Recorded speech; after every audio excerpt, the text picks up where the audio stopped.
Hey there, and welcome to this explainer on literary realism. Today, we're going to unpack exactly how a 150-year-old artistic movement became the direct, undeniable blueprint for the modern stories we absolutely love today. I'm super excited to share this with you because the transition we're about to look at is easily one of the most fascinating shifts in all of literary history. It literally changed everything. All right, here's our agenda. First, escaping the romantic fantasy. Second, why realism happened. Third, the rules of realism. Fourth, styles and key pioneers. And finally, why it matters today. Let's get into it. Section 1. Escaping the romantic fantasy. The shift from idealism to everyday reality. So, to really get realism, we have to understand what it was pushing back against. Before the 1850s, literature was completely dominated by romanticism. We're talking high emotion, idealized heroes, super exotic locations, and dramatic supernatural plots. But eventually, writers just got tired of it. They realized romanticism was basically just escapism. You know, knights in shining armor and magical rescues. They decided literature needed a massive pivot. It needed to act like a mirror, reflecting society exactly as it actually is, putting the spotlight on everyday lives, ordinary people, and the very real struggles of the middle and lower classes. So, what's the core definition here? At its heart, realism is simply the faithful representation of reality.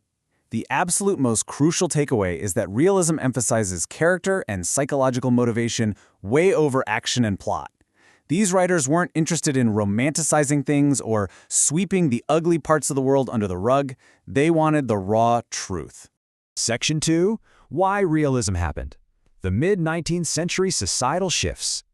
Now, literature never happens in a vacuum, right? Four massive societal shifts completely altered how people viewed the world around the 1850s. First, the Industrial Revolution. People were leaving farms in droves for incredibly crowded, dirty cities, and writers just couldn't ignore the grim realities of urban poverty and factory work anymore.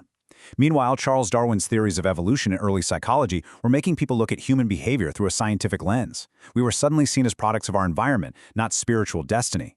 Add to that the rapid rise of journalism. The public was reading daily newspapers and getting very accustomed to fact-based, objective reporting. But we really need to talk about the camera. It was invented during this exact same period, and its impact was profound. For the very first time in human history, we could capture an exact, objective image of reality. Realist writers saw what the camera could do, and they desperately wanted to achieve that exact same brutal accuracy, but with their words. Section 3. The Rules of Realism. How to spot a realist text. Okay, if you're reading a novel, how do you know for sure it's realism?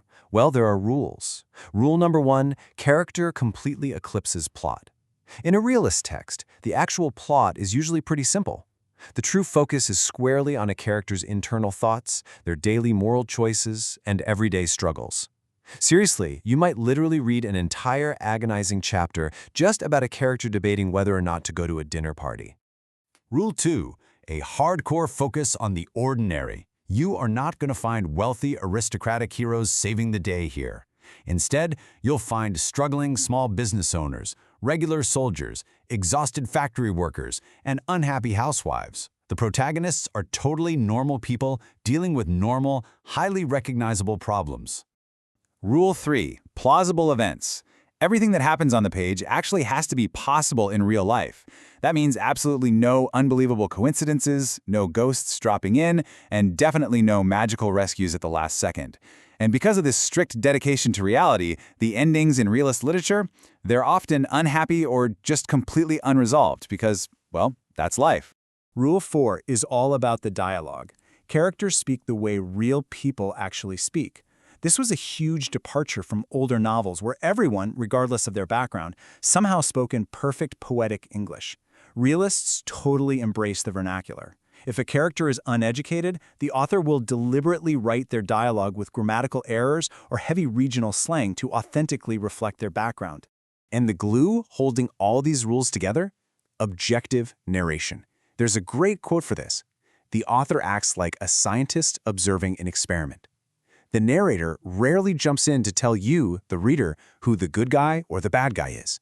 You're expected to make your own moral judgments based entirely on observing the character's actions. You're the scientist now.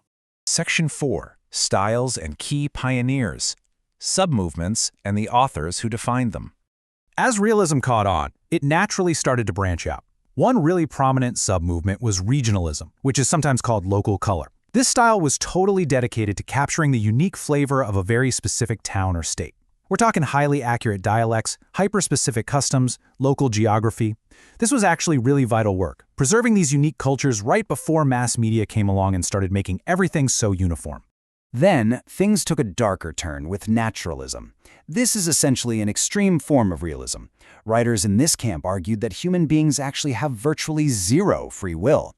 Instead, they believed our lives are completely determined by our biology, our genetics, and the cold, unfeeling environment we happen to be born into. It is definitely a more pessimistic take. Finally, we have psychological realism. This style pulls the lens incredibly tight. It focuses heavily on interior motives.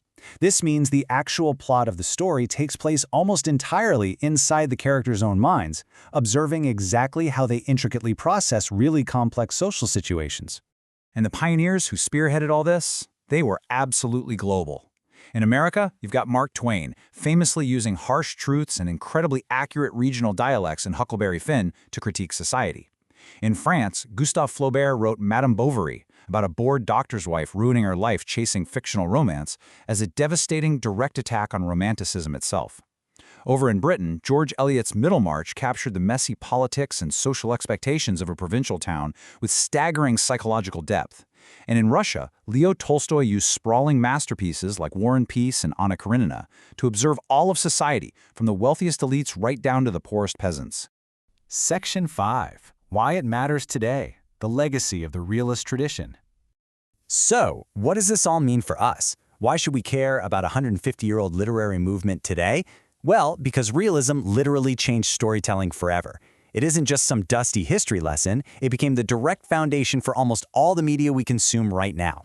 Think about it for a second. When you watch a modern, critically acclaimed TV drama, the ones filled with messy family dynamics, intense economic struggles, and morally gray characters making impossible choices where there's no clear right answer, you are literally watching the undeniable legacy of literary realism. Those writers back in the 1850s created the exact template for the prestige television we are all obsessed with today. So I'll leave you with this. The next time you sit down to binge-watch your favorite character-driven show, ask yourself, how much does this modern masterpiece owe to those 19th century realists, the ones who finally put down the stories of knights and magic and decided to hold a mirror up to our beautifully messy society instead? Thanks so much for joining me on this explainer, and keep looking for those reflections of reality out there.